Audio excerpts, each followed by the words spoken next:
I'm Suzanne Rogers, certified fitness instructor, presenter, trainer, and wellness enthusiast. And I'm Greg Ritter, licensed real estate agent and professional chef. We are a recently married couple with a blended family. We invite you to spend a few minutes with us each week as we share our unique perspective on health, home life, and personal growth. In our first segment, we're going to talk about health and wellness, sharing some of the diet, exercise, and wellness ideas that keep us engaged in a healthy lifestyle, including what doesn't work. Exactly. So why don't we start by talking about that 4-letter word? Diet. Oh! Everyone gets all excited or freaked out about that word diet, but in reality, everything we eat is a diet, right, Chef? Yes, exactly. I used to explain this to my students when I would teach a nutrition course, that whatever you eat, it is your diet. It is a diet. So although some diets restrict calories and you can lose weight or attempt to, everybody is on a diet at all times. But this month, I guess past few weeks, we've been doing something that we're prety familiar with, right? Oh, welcome to day 22 of the whole 30. Yay! Mock enthusiasm. Chances are you've heard of this. It's quite trendy and very, very popular. This is our 5th time doing it. 5th time in a little over 2 years. Is that right? Mm-hmm. So we're averaging 2.5 a year. Wow. Ouch. Yeah. Well, so what it does for us is, first of all, the plan is a 30-day eating plan, which eliminates potentially inflammatory foods such as sugar, right, dairy, yes, grains. What? Hold on a second. So yeah, this is where a lot of people get confused, and I, frankly, makes me kind of gives me pause that we eliminate grains, even quinoa, right? Even quinoa. And what else? Legumes, yes. Mm-hmm. And then processed foods of right. all types. Yes. So what do you then eat? So for me, that looks like a lot of potatoes, because that is the primary source of carbohydrates. Although it's encouraged to not eat white potatoes at every meal, we do eat a lot of russets and white potatoes and sweet potatoes as well. I do enjoy my sweet potatoes on or off that eating plan. For sure. However, for me, it means a lot of vegetables, fresh salads, eggs, which I don't eat a lot of normally. And I try to avoid going overly meat heavy, which I know a lot of meat is totally allowed, fresh, unprocessed meat. My health practitioner does not recommend that. In fact, she recommends a plant-based diet. So I'm sure her skin crawls when she brings up the Whole30, except she's the one who introduced Greg to it. That's right. Yeah. And we've been trying it since, and it actually makes a lot of sense for us. It allows us a lot of fresh, wholesome foods. And that ultimately, it's hard to argue with that type of eating. And there are 2 immediate benefits for me. One, it's a very good reset.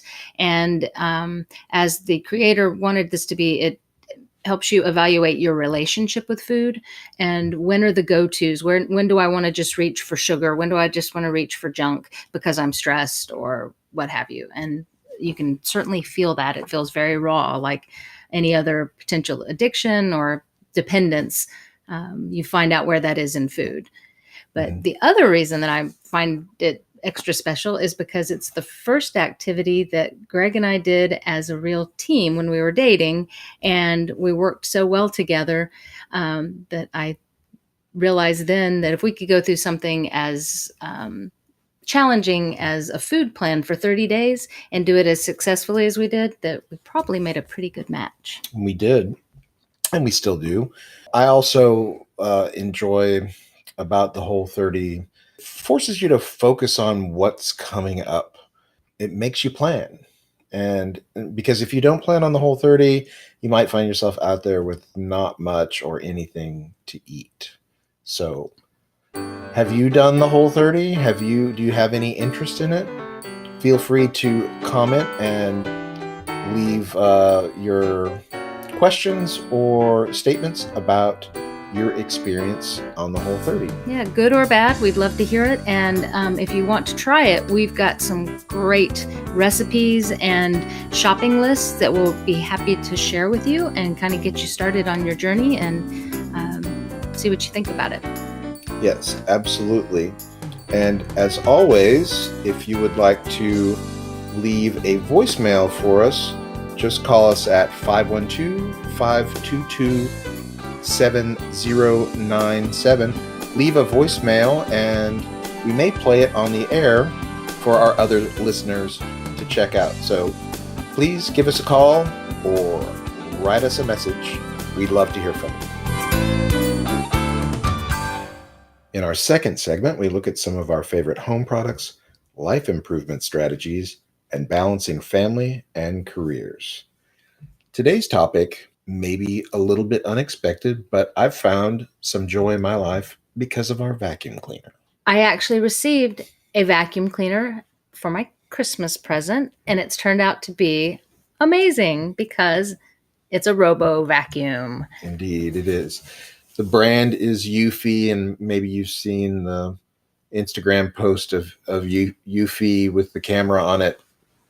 But it's wound up being quite a great little tool. And for a person that did not have a tremendous amount of skin in the vacuum game, I've got to say that I look forward to vacuuming now. Honey, what do you think? I have a real love-hate relationship with vacuum cleaners. I love what they're supposed to do, but they rarely have done that for me. And Greg's seen this, fighting with the vacuum cleaner, trying to unclog it or figure out why it's not sucking. And so far, Eufy has not had any of those problems. Plus, I don't have to push it.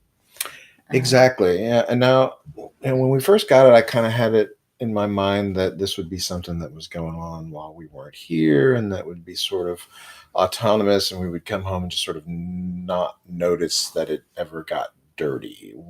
That's not really been how it works for me. What do you think?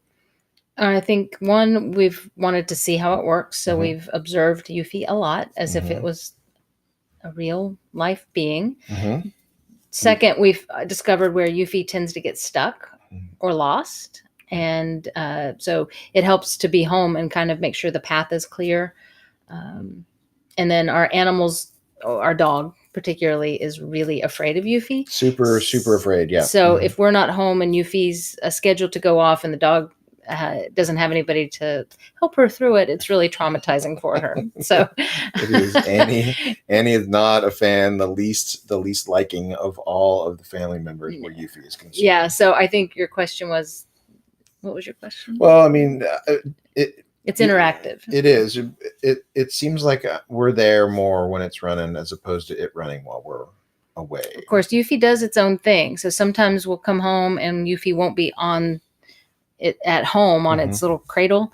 And I feel panic. Where's Eufy? Where did Eufy go? So we found it under our son's dresser or hung up in the cat toy. Yep. Under our daughter's toy bin, just sort of jammed in there. It's pretty low. It gets in there. However, it has anything that's gotten tangled up in there has come out easily.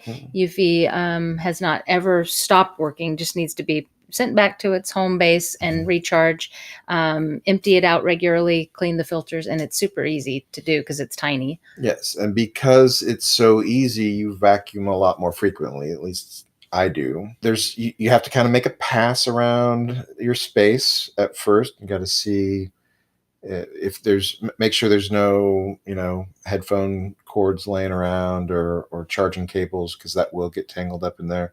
But for the most part, Eufy just does the whole room or multiple rooms, and then goes back and recharges so that you can use it later and clean out the filter. It's been great. I'm kind of proud of the Eufy purchase. Not Mhm. that I did it myself, but I did some research Mhm. and compared prices, Mhm. and I had been wanting a vac for a while. First of all, Greg said he would never get me a vacuum for Christmas. I'm sort of opposed to the idea of yeah, getting you And something to clean I the house get with. Yeah. that. I get that. And it was balanced by some not house cleaning Mhm. appliance things. But nonetheless, the reviews were really, really good on Eufy, and Mhm. it compared to the higher end Roombas, which I'm sure are great products, but the price point was really good for us. And I think the only thing it doesn't do, because it's got the remote control, Mhm. but it doesn't have voice command. It doesn't link up to Yeah, your your smartphone. your Alexa or your smartphone or whatever Mhm. home device. Right. So if we're at the movies, we can't start vacuuming at home.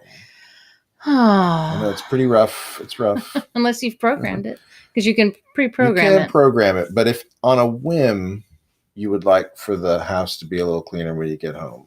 So, for example, if your camera reveals that the cat knocked over a plant Exactly. and you want Eufy to clean it up, you couldn't do that. Couldn't do that. No, not this particular version.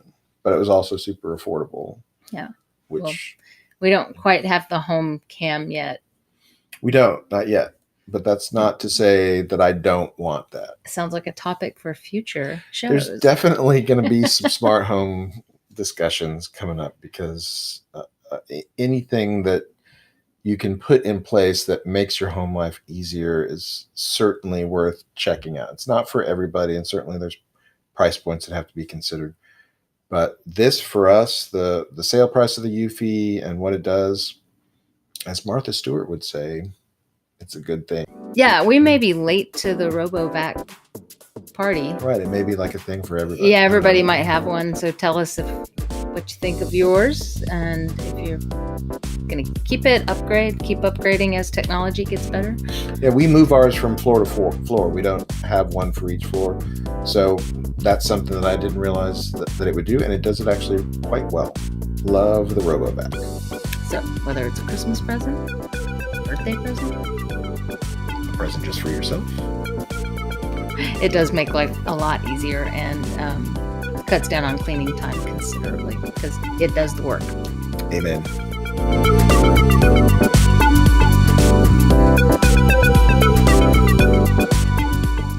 In our third segment, we will discuss personal growth, what inspires us and nourishes us from day to day. So, Greg, something that's been important to both of us in recent years is meditation. I knew you were going to say that How could you know? because we wrote it down beforehand. So, meditation is important to our daily life, even though we may not practice it daily. We know that we would like to, and it's a goal that we make progress towards that end, for sure. Yes. So, why is meditation important to you? Well, for me, or my goal in meditation is to be able to calm down, what could be a relatively stressful life. There's lots of things going on.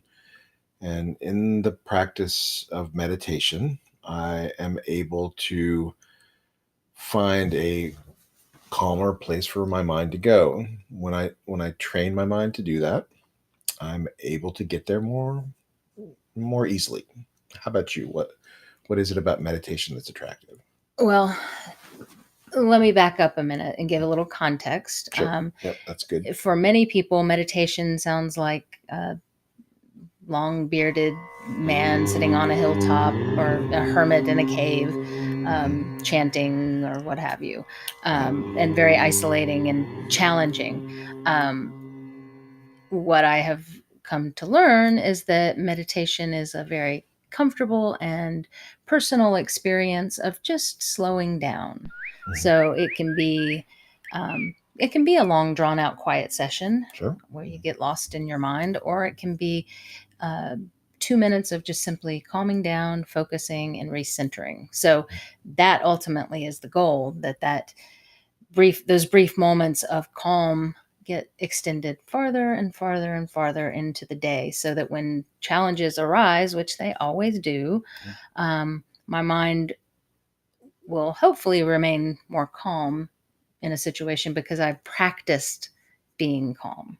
Right. Yeah. It's like any other sort of muscle. You're able, once you use it more, you're able to use it better. I suppose that's one way of putting it. Right. And it sounds counterintuitive that being still is using a muscle, but It's your stillness muscle. stillness muscle. Yeah. Where's that? Where is that? Stillness muscle. It's in your head. Okay. You heard it here, folks. That's Greg Gritter. That's and the the science stillness part muscle. of it, the stillness muscle. But one of the things that I've discovered about meditations, I used to think that you had to sit in a certain way. And although there's definitely benefits to good posture and what have you, you can meditate laying down. You can meditate in just a regular chair. There's actually walking meditation. There's different ways to meditate, and finding a way that's really comfortable for you is part of the process. Yes, that's one saving grace that I've discovered too, is that it's the main thing is that you are not comfortable to the point of falling asleep, but some people still do, which is not necessarily frowned upon, that you're in a relaxed state. Yep. And if your body needs sleep, by all means, take it. Do it. If there's a bunch of people around you and you tend to snore, Maybe definitely embarrassing. been in a room with a bunch of meditators and someone's snoring, and it's well, it's not as easy to meditate when people are snoring around. Yeah. But if you're at home and you fall asleep, maybe you needed some rest. So that being said, we address this like it's this thing that we embrace, which we obviously do, but I am so not perfect at it. There are many days that will go by and I'll forget.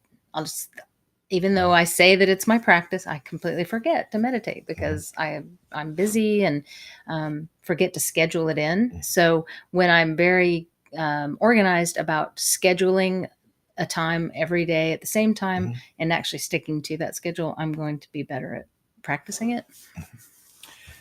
Absolutely, making time is important, and when it comes down to it, meditation is super simple. It's just being quiet and having your mind return to a simple thing. Sometimes it's a mantra. It's a thing you say over and over again, and sometimes it's just your breath.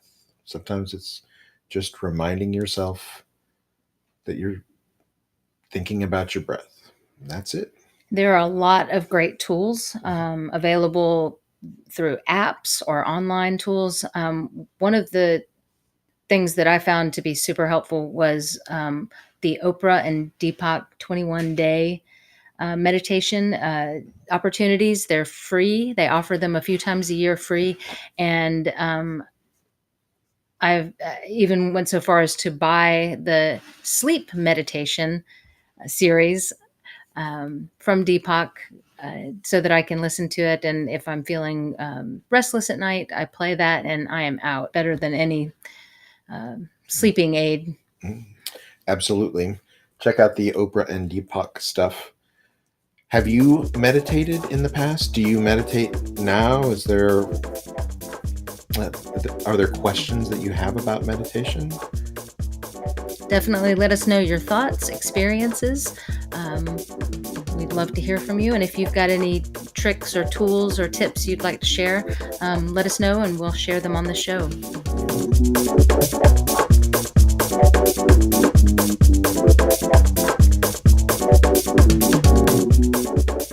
All right, folks, we do want to hear from you. Share your thoughts on what we've talked about today, or let us know what ideas you'd like to discuss in future shows. Respond in the comments or call at, take this down now, 512-522-7097. That's 512-522-7097. Just leave us a voicemail and we may very well play it on the air next week. Thank you for joining us. I'm Suzanne. And I'm Greg. We look forward to talking with you next week.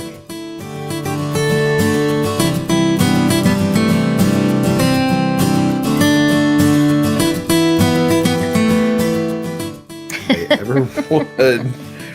So, All part of a healthy lifestyle, aren't they? they are.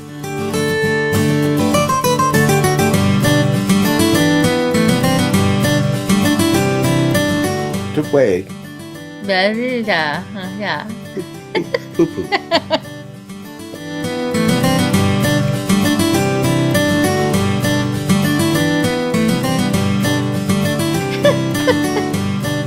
Only a matter of time before I cuss. Take 3. Seacrest out. No. Don't do that. Don't do that.